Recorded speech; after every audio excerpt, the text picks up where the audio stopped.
그 1차, 2차, 3차 전도 여행을 마치고 예루살렘에 돌아와서 바울이 겪는 일들인데 한번 찾아볼게요. 27절에 다시 한번 보시면은 유대인들이 무리를 충동하여 그를 붙들고 바울을 붙들고 어떤 일이 있었는지 한번 보시면 30절에는 온 성이 소동하여 백성이 달려와 모여 바울을 잡아서 성전 밖으로 끌고 나가고 문들이 닫혔다. 그 31절을 또 보시면 그들이 그를 죽이려 할 때 잡아서 끌고 문을 닫고 그를 죽이려 하는 그런 상황이죠. 그런 위기 상황에서 누가 와요? 33절에 천부장 로마 군사들이 와서 이제 바울을 결박을 하죠.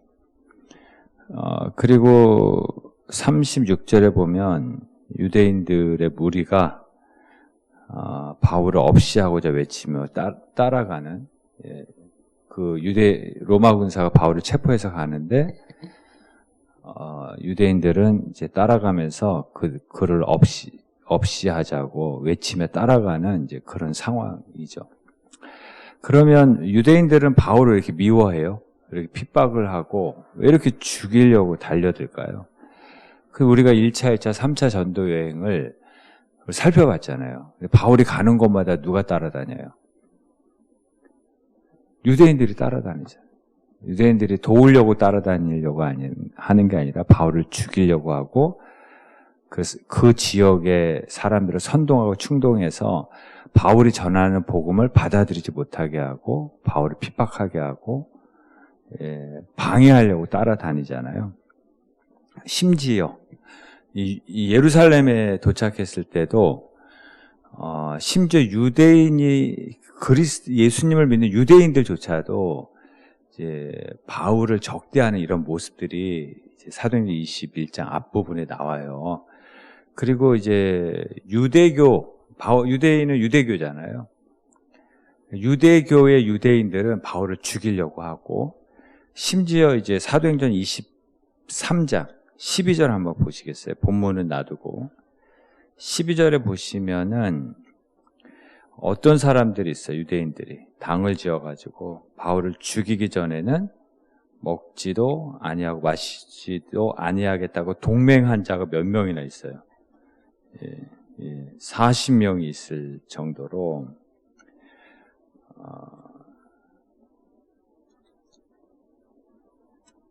그 정도로 사도 바울을 이제 미워하고 이제 핍박을 하는 거죠. 그러면 왜 이렇게 사도 바울을 미워할까? 첫 번째는 오해입니다. 오해. 21절을 한번 보시겠습니까?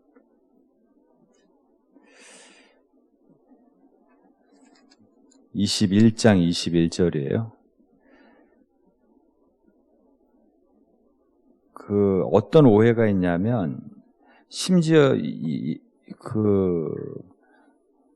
유대인은 말할 것도 없고 예수님을 믿는 유대인들조차도 모세를 배반하고 할례를 행하지 말고 그리고 유대인의 관습을 지키지 말라고 바울이 가르쳤다는 거예요. 이걸 그들이 뭐라 그래요? 그들이 들었다. 지키지 말라 한다 함을 그들이 들었다. 그러니까 사실 확인도 없이 들은 거 가지고 지금 공격하는 거예요. 이게 확인된 것이 아니거든요. 그리고 바울은 이렇게 말한 적이 없어요. 예수님을 증거했을 뿐이지. 그리고 28절, 29절도 보시면 28절에 보시면 헬라 이방인을 데리고 성전에 들어가면 안 되는데 성전에 들어가서 이 거룩한 곳을 뭐라 그래요? 더럽혔다 하니 이거 들은 거잖아요. 자기들이 확인한 게 아니고 들은 것을 가지고 소문을 퍼뜨려 가지고 그리고 29절에 에베소 사람 이방인이죠. 바울과 함께 시내에 있음을 보고 성전에 들어갔다라는 소문을 냈잖아요. 그런데 사람들이 그 성전이 아니라 그 시내에서 이방인과 함께 있는 것을 보고 저거 분명히 맞다. 성전에 같이 들어간 게 맞다. 이렇게 추측하고 그리고 그것이 사실인 것처럼 생각함이러라 그러잖아요. 그 소문을 내서 온 성이 소동하고 그리고 사도 바울을 죽이려고 하는 것이죠. 이게 뭐였지? 소설 쓰는 거죠. 예? 소설을 써서 확인되지도 않은 들은 이야기를 가지고 소설을 쓰는 거예요. 왜곡하고 확대 해석해서 그리고 지금 한 사람을 죽이려고 하는 거죠. 여기 34절도 한번 보시겠어요? 무리 가운데서 이 지금 소문을 들은 무리들이 어떤 이는 이런 말, 어떤 이는 저런 말로 진상을 알 수 없어. 그러니까 확인된 건 하나도 없어. 여기 소문, 풍문 가지고 그것이 마치 사실인 것처럼 사도 바울의 인생, 사도 바울의 사역, 사도 바울의 생명을 죽이려고 하는 이 유대인들의 모습을 보는 것이죠. 우리가 카더라 통신이라는 말 들어봤잖아요. 카더라. 그게 뭐의 줄임말이에요? 뭐뭐라고 하더라. 이걸 줄인 게 카더라예요. 조심하셔야 돼요. 다시 21절에 보면 관습을 지키지 말라 한다 함을 그들이 들었도다. 뭐뭐라고 하더라 함을 그들이 들었도다. 이거 카더라잖아요. 예? 28절도 더럽혔다고 하니 더럽혔다고 하더라. 예? 뭐뭐라고 하더라. 지금 카더라잖아요. 예? 이게 지금 그러니까 카더라라는 말은 이제 출처나 불명확한 소문이나 루머를 가지고 사실인 것처럼 하는 거거든요. 이것을 가지고 지금 사도 바울의 사역을 망치고 하나님의 일을 망치고 사도 바울의 인생을 죽이려고 하는 유대인들의 이 계략이에요. 그래서 우리가 조심해야 됩니다. 예. 뭐뭐라고 하더라 라는 말을 들었어요. 예. 그러면서 뭐뭐라고 하더라 들었으면 들리는 것은 할 수 없지만 그거를 이제 퍼뜨리고 다니시면 안 돼요. 진짜 그런 걸 조심해야 돼요. 나는 쉽게 얘기하지만 누군가는 엄청난 상처가 될 수가 있고요. 누군가는 그 소문 때문에 한 사람 인생이 망가질 수도 있거든요. 그러니까 사랑은 덮어주는 거잖아요. 우리가 덮어주는 못할 망정 그냥 뭐뭐라고 하더라 이거 신났어 그냥. 이 사람도 지금 신났어 지금. 예. 그래서 지금 전염병보다 무서운 게 카더라예요. 예, 전염병보다 더 무서운 게 카더라고. 한 사람 인생뿐만 아니라 공동체를 망치는 거거든요. 예. 우리 코로나 때 마스크 쓰고 다녔잖아요. 자꾸 내가 뭐뭐라고 하더라 이런 이야기 듣고 자꾸 퍼뜨리면 스스로 마스크를 쓰고 다니세요. 그냥. 예. 옛날 어르신들 중에 입을 꼬매버린다고 막 이런 얘기 하시는 분들이 있는데 진짜 입을 꼬매야 돼요. 예, 그 뭐뭐라고 하더라 이것 때문에 예, 심지어 나라가 망하기도 해요. 나라가 흔들리기도 해요. 예, 그래서 항상 이 구강 공격 이걸 조심하셔야 돼요. 구강 공격, 입으로 하는 공격. 예. 예. 그런데 그러면 왜 뭐뭐 하더라를 이렇게 퍼뜨릴까요? 왜 그럴까요? 바울이 미운 거예요. 바울이 내 마음에 안 드는 거죠. 바울이 미우니까 사랑하면 덮어주려고 그래요. 근데 미우면 막 죄송해요. 까발리려고 그러고 자꾸 드러내려고 그러고 뭐뭐 하더라. 그렇게 해서 왕따 만들고 미운 오리 새끼 만들고 이거 나쁜 짓이에요. 이게. 예.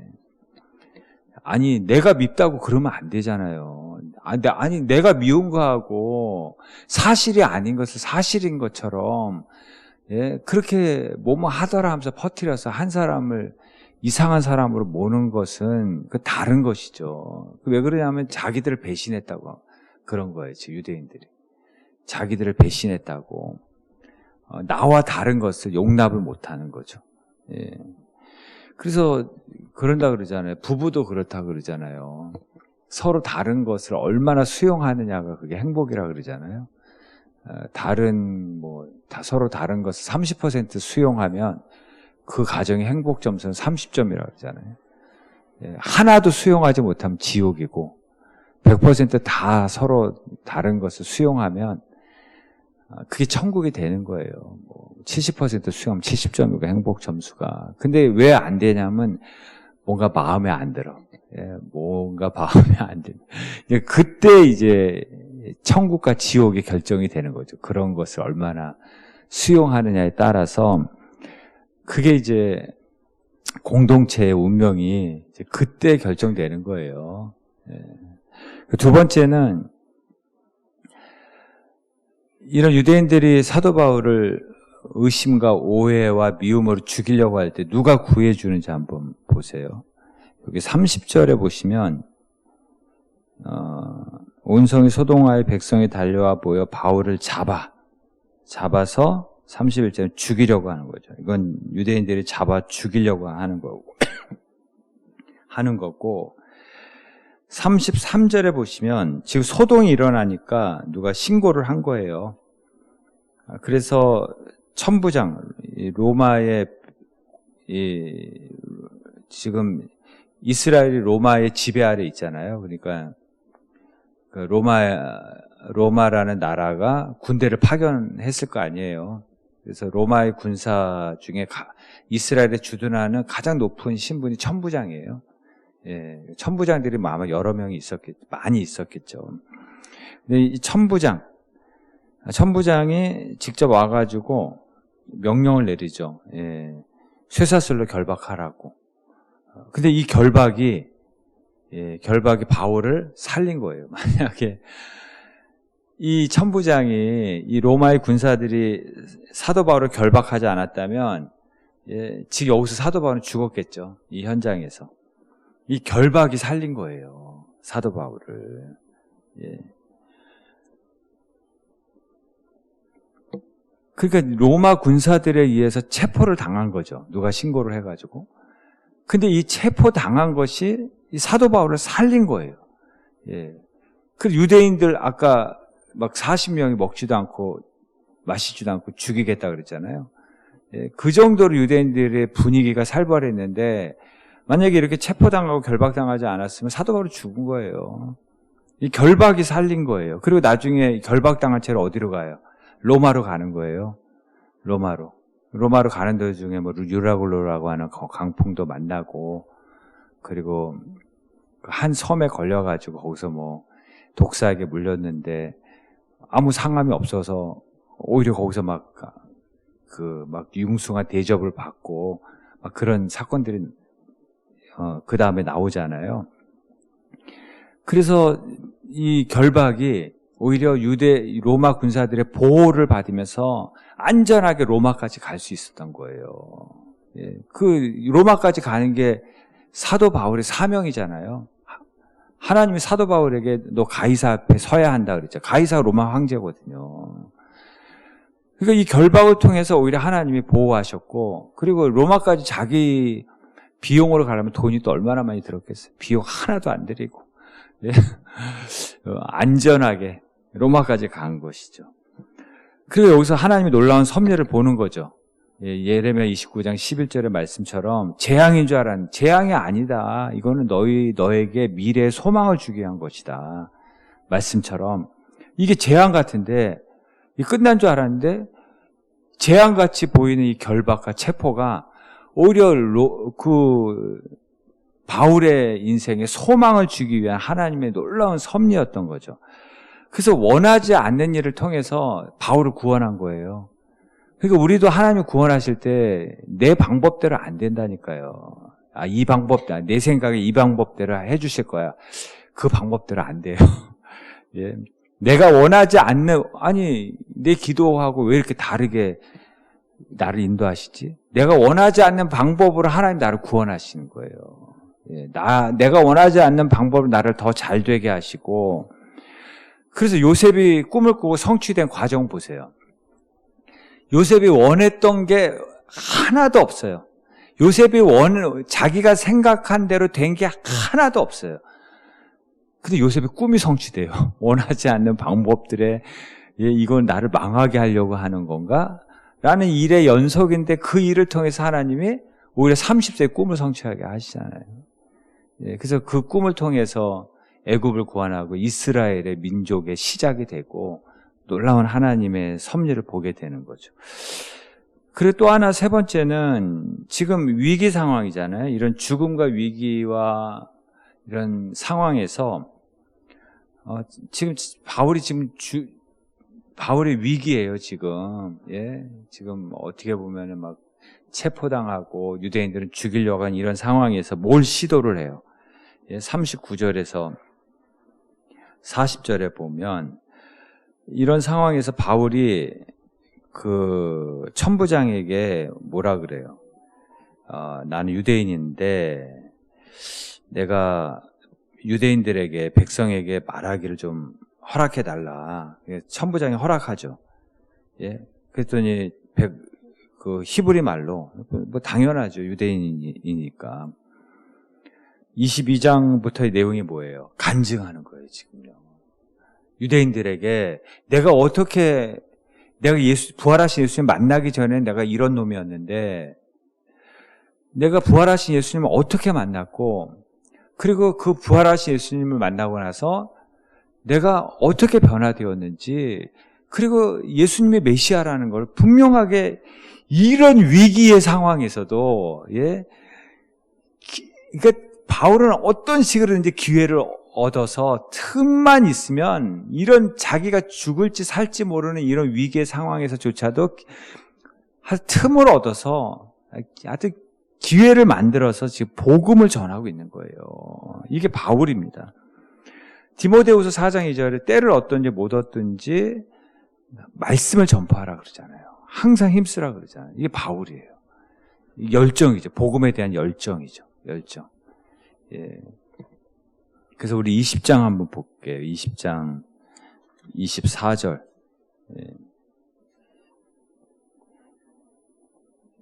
바울의 열정을 보죠. 20장 19절부터 한번 나중에 눈으로 한번 쭉 보시면 바울이 복음에 대한 열정이 얼마나 대단한지 보여주죠. 그리고 22절에 보면 무슨 일 당할지 몰라요. 예루살렘에서. 지금 예루살렘에서 무슨 이 예언이에요. 이 예루살렘에 가면 결박과 환란이 있을 거예요. 근데 그 결박과 환란이 예언대로 됐어요. 결박과 환란을 당했어요. 근데 그 결박과 환란이 도리어 그 바울을 살린 거예요. 무슨 일을 당할지 알지 못한다. 근데 23절에 성령이 증언하는 건 뭐예요? 결박과 환란이 나를 기다린다.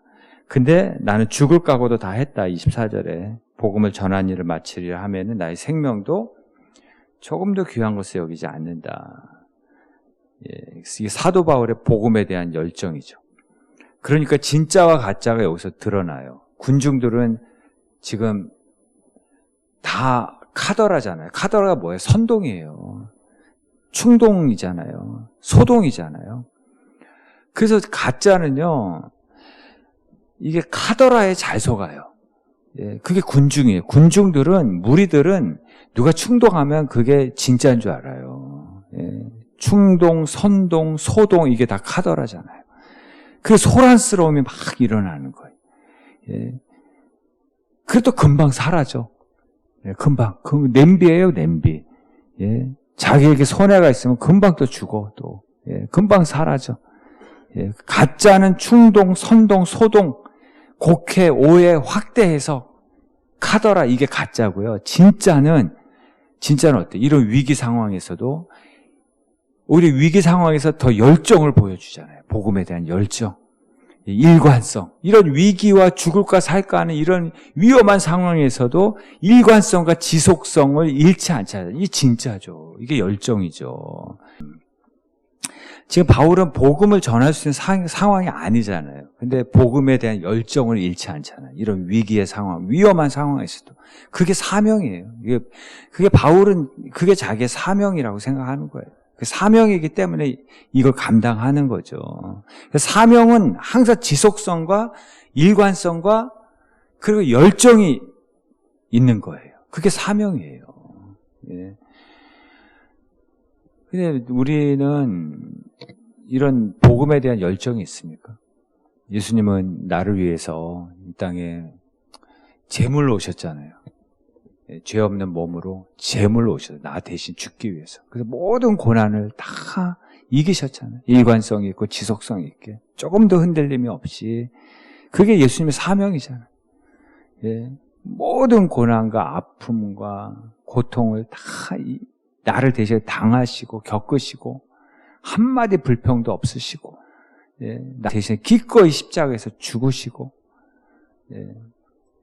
그리고 우리에게 새 생명을 주신 거잖아요. 그게 예수님이 이 땅에 오신 사명은 그런 거예요. 근데 우리는 주님을 위한 어떤 사명을 이렇게 열정적으로 감당하고 있는 것이 있습니까? 지속성 있고 일관성 있게.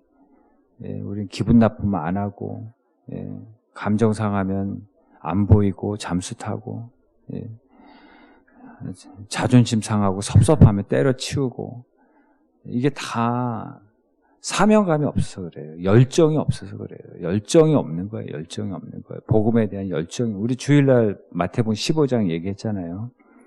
예. 정말 간절하면 수로보니게의 여인, 예. 자식에 대한 사랑의 그런 수모와 모욕감을 다 참고 일관성 있게 엎드리잖아요. 일관성 있게 참아내잖아요. 예수님은 그걸 믿음으로 보잖아요. 이걸 다른 말로 말하면 열정이죠. 열정 안에는 항상 지속성과 간절함이 있는데, 지속성과 일관성이 있는데, 근데 위기 상황에서도, 위험한 상황에서도, 진짜 수모를 당하는 상황에서도 일관성과 지속성을 포기하지 않잖아요. 어떤 어머니는 가끔 그런 일들이 일어나잖아요. 겪잖아요. 우리가 그런 얘기 듣는데, 자기 아이가 자동차에 깔렸어요. 예. 근데 그 어머니가, 여자가 무슨 힘이 있어요. 근데 여자는 힘이 없는데 어머니는 힘이 있는 거예요. 예. 가끔 우리 그런 얘기 듣잖아요. 그 자동차를 혼자서 밀어냈대. 그 아이를 살리기 위해서.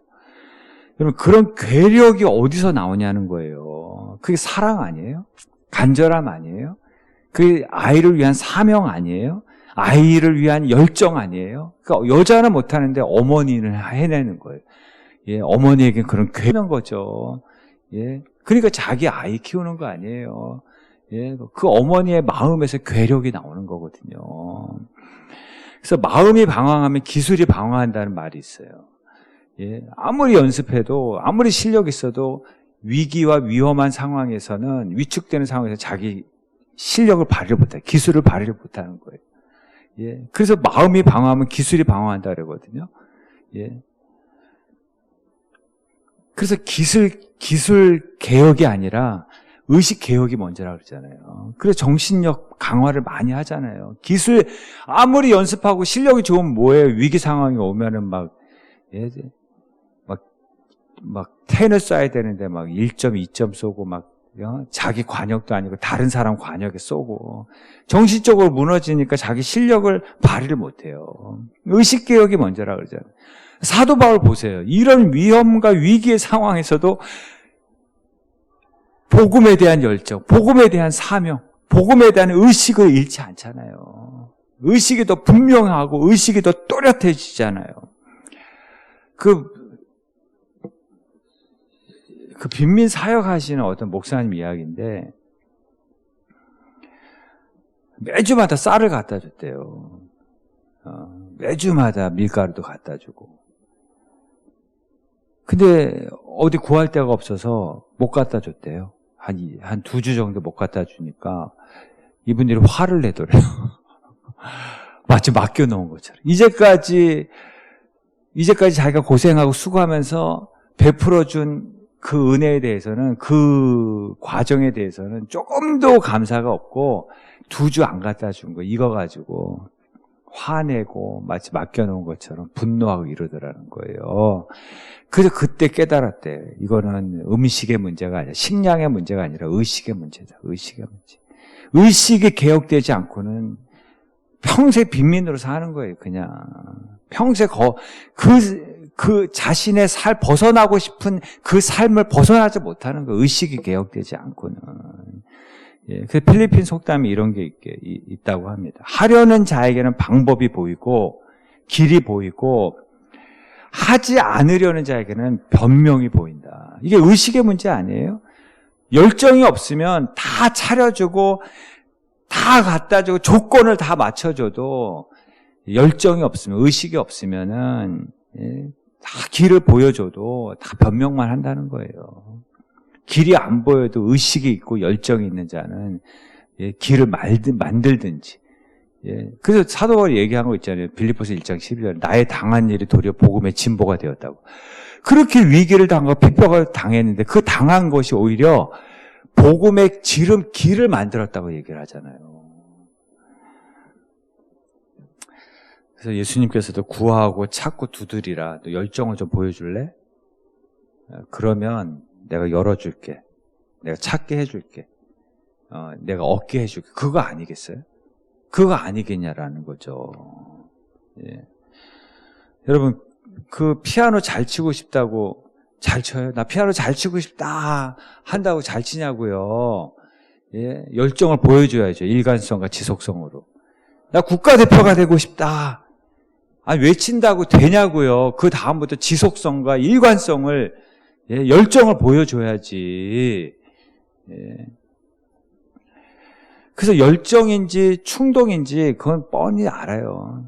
예, 그 일관성이 있고 지속성이 있으면 그거는 이런 위기의 상황에서도 일관성과 지속성을 잃지 않잖아요. 그 열정이에요.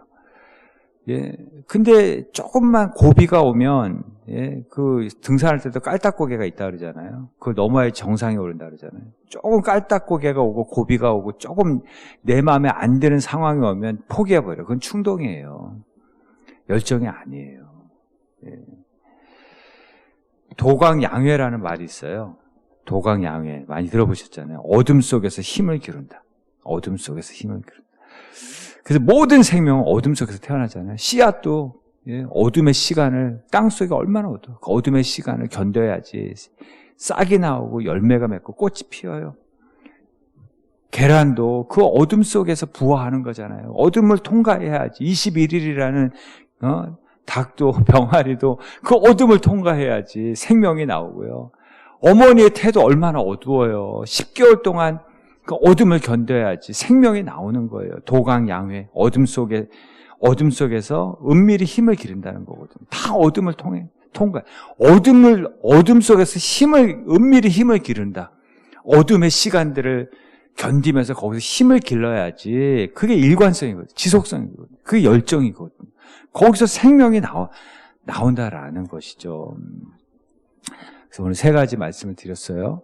예, 오해하지 말고, 예, 밉다고 오해하지 말고, 예, 카더라 하지 말고, 그리고 열정을 잃지 말고, 예, 충동이 아니라 우리 열정을 가져야 돼요. 복음에 대한, 또 하나님이 이 땅에 주신 사명에 대해서, 그리고 섭리를 믿으시길 바랍니다.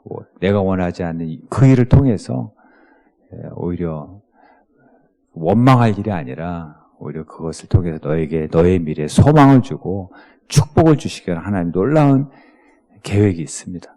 예, 그래서 항상 마음부터 잡아야 돼요. 마음, 의식개혁. 예, 우리 그런 얘기 있잖아요. 고양이는 모덜미 잡아야 돼요. 닭은 날개를 잡고, 뱀은 머리를 잡아야 되고, 사람 뭘 잡아야 돼요?